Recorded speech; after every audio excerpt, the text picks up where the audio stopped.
Mr. Kevin Kilbane. Good evening. Hello. Good evening, Joseph. How are you keeping? Where are you right now? I'm in the hotel. 7-star hotel, I bet you. 7-star, John. He doesn't accept anything less. On. No, I'm just happy that you're on, Kenny, tonight. No, we won't talk. Brazil have gone now. Brazil were in our hotel, Kendall, so they've gone now. So now we're just now we've become like a normal hotel again. I want to know why you're still over there. Canada got knocked out 2 weeks ago. Yeah, that's it. Yeah, we're here to the final, Kendall. Kev, you know. Kev, have you told your missus that Canada are in the World Cup semi-final? Is that the only reason you're still there? Oh, I tell you, yeah. Honestly, it's all happening. I tell you, it's a nightmare back at home when you're away for this long. Honest to God. How's it been, Kev? I'm interested. I've been trying to speak.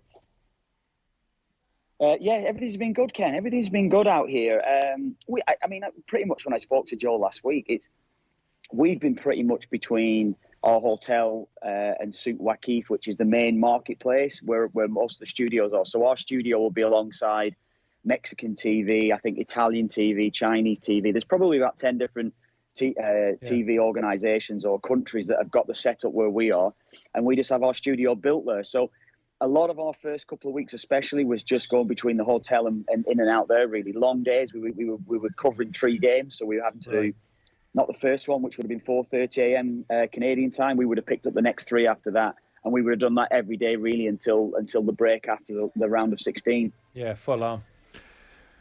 Yeah. Me and Kenny do the football show later on, Kev. We recorded it a little later on, and without getting you to repeat yourself overly, just on England-France, because a lot of people would be curious for Kev's thoughts on that game.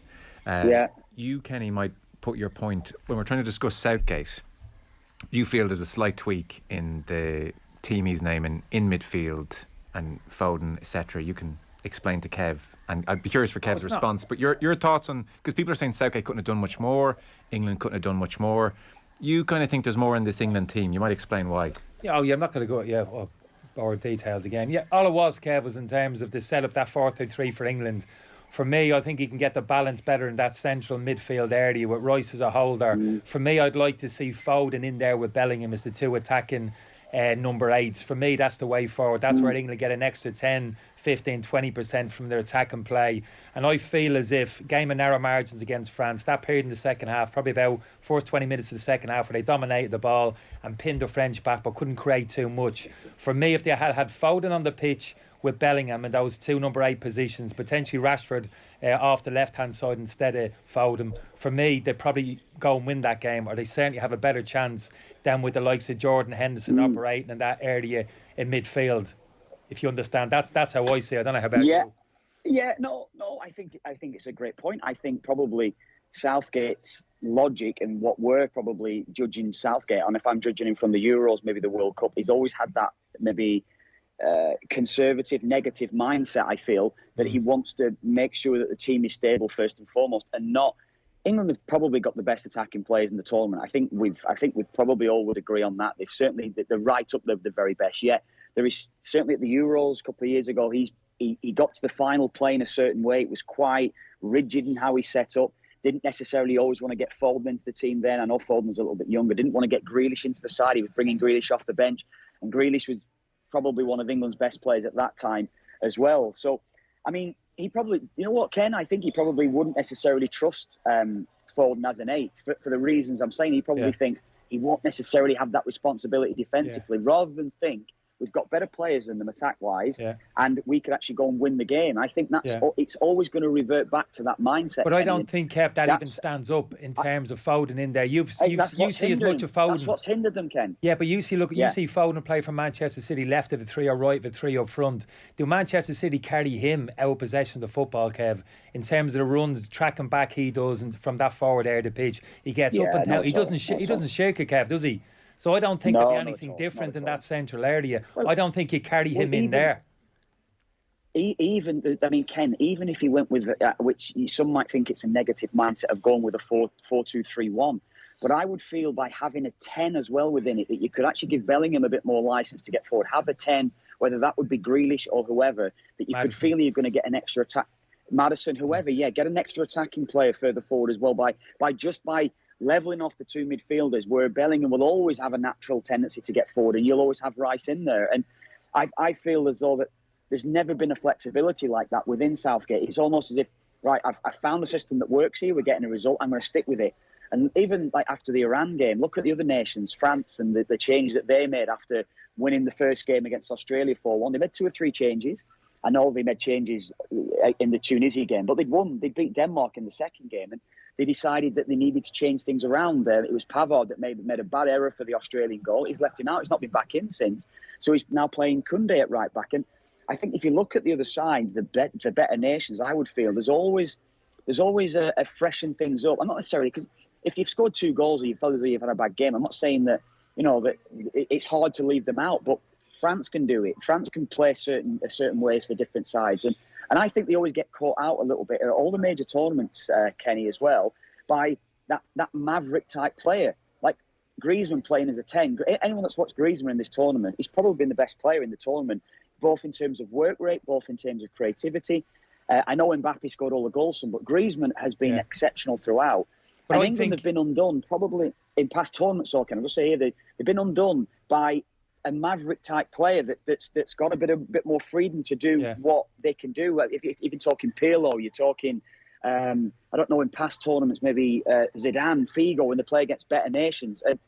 They're all players that don't necessarily play in England, and I think Gareth Southgate is so fixated with saying, well, I've got to get everybody in the side that's playing the Premier League. Now I know Bellingham's not playing the Premier League, but there is at major tournaments, if in certain games, it needs something different. It needs something different that's going to open up the game. But that's my point to you, Kev. I think Foden playing that central area of the pitch as a left-sided A. I think he is that type of player. He is that maverick player for England. He does take them because he's the only one.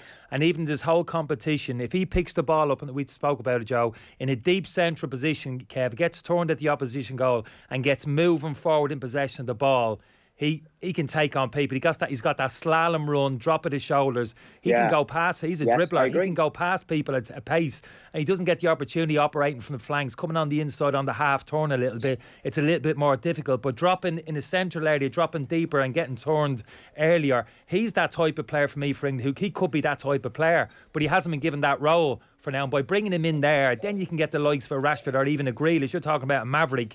Grealish potentially falls into that category, operating off the left-hand side. So that's where I see from England the potential improvement. They're better than what we've seen in this tournament. I can't disagree with that, Ken. I can't disagree with We've never seen it, Kev, have we? We haven't seen it the last 4 years. I'm amazed. I really am. But that's where it's always a reverting. But even watch the France first goal the other night. If you watch the goal they conceded England, yes, they should have had a foul.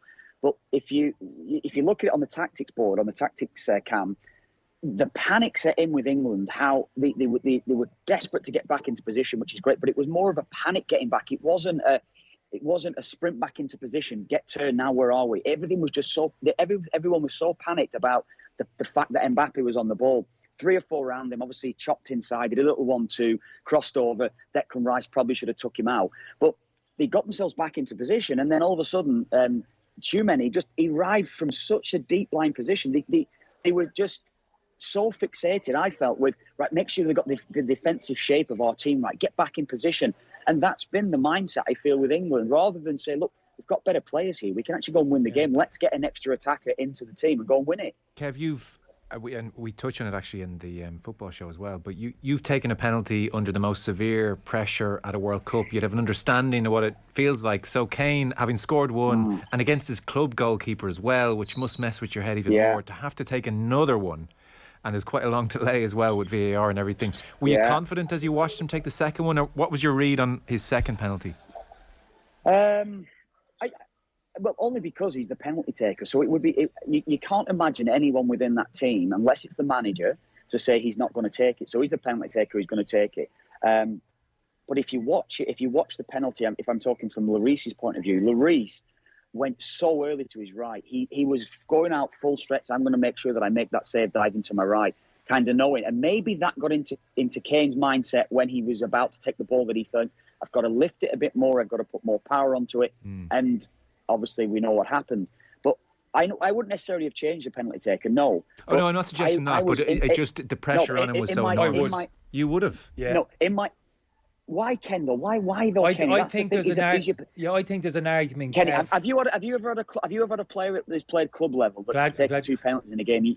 You probably have. Has it been had they changed? You probably have at some stage, Ken, without necessarily.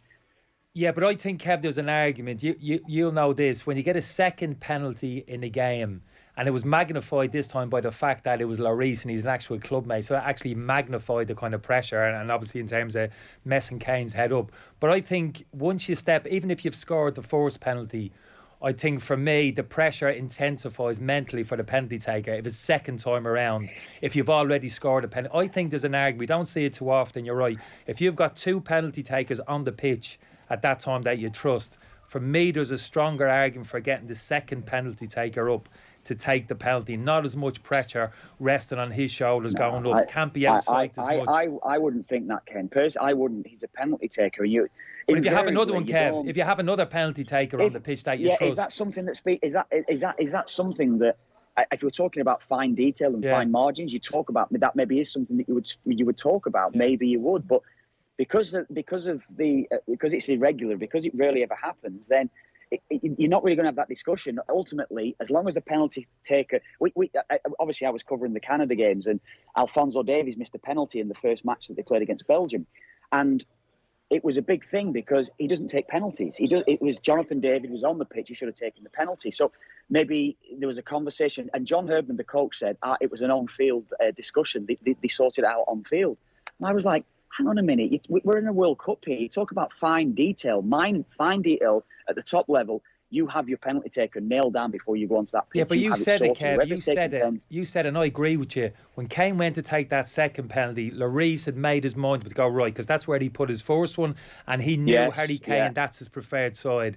Harry Kane, and I agree with you, Harry Kane knew he was going to dive to his right-hand side, and he knew he had to find that top corner. And you're right, Kev, that's exactly where he was aiming. He was aiming for that top corner. So this is what I'm talking about. Because he'd gone through the process once with Lloris and put it that side, the pressure intensified, and he knew he had to be more accurate. A different penalty taker coming up, for me, the pressure's not as intense for the second penalty. Yeah, a lot of pressure though. Maybe true, but I just think I think they were never going to take Kane off that penalty. No, I think you're right. I think you're absolutely right. It's hard to take him off. It's hard to take Harry Kane off. There's big decisions. It's like saying you can't take the 5th penalty off Neymar, and look what happened there, Kev. You know, that was the wrong decision, wasn't it? The Brazilian manager. Of course it is. I mean, but they're big decisions for a manager. But Kenny, you look at Argentina in the penalty shootout against the Dutch. Who's the first penalty taker for Argentina? Your main man, your penalty taker. Messi steps up, scores the penalty. That's leadership in my mind. That is real leadership. I reckon it's good management as well, Kev. I reckon that's the manager saying you're taking the first penalty. Exactly. It's I want that glory and things that go with that. But no, you take the first penalty. You're our penalty taker.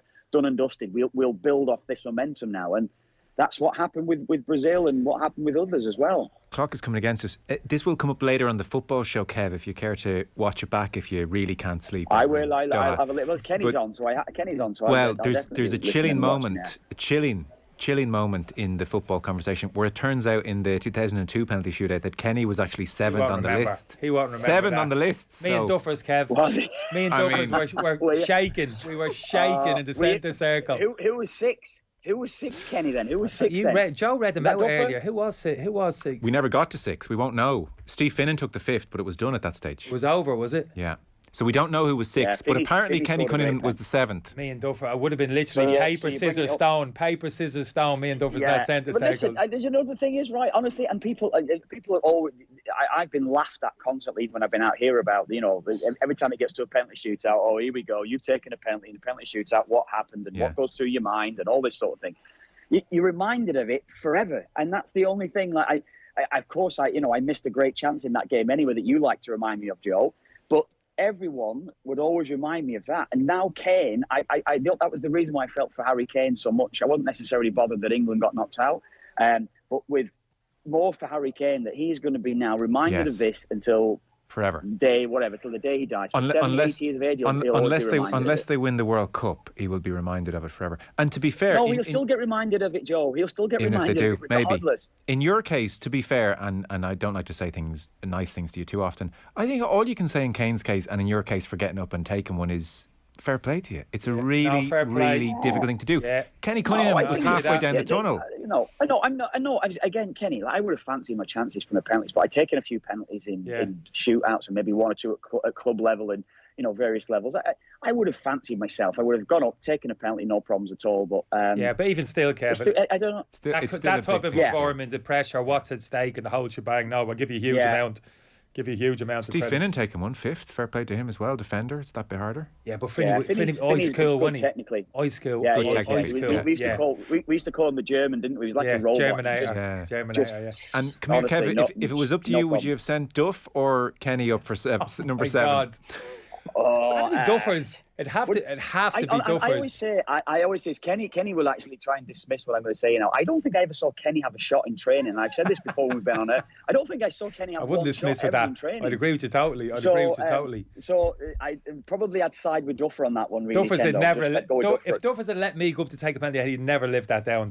He'd never lived that down. That'd have been an all-time disgrace. Hard to explain away that. That'd have been a blot in his copybook if he'd have pushed me forward there to take that. He couldn't really say, I thought Kenny was our best bet.